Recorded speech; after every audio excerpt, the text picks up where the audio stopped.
देखो आप गरम जिलापी खाइबा पाइबे बढ़िया फ्रेश बनाऊँ भाई।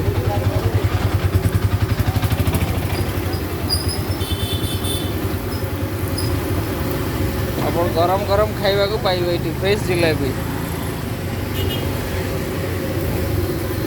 ये जिलापी केते नौछंती 100 240 को 40 देखो आप फ्रेश जिलापी खाइबा पाइबे। टाइमिंग हूँ 3टा बेले आसवे 3टा बेले आसले आप सब फ्रेश फ्रेश गरम गरम सब खाना पाइबे। अगर स्पेशल हूँ पकोड़ी और जिलापी। कौन कहले भाई? राजस्थान राजस्थानी बहुत बढ़िया कथा। राजस्थानी हैंडमेड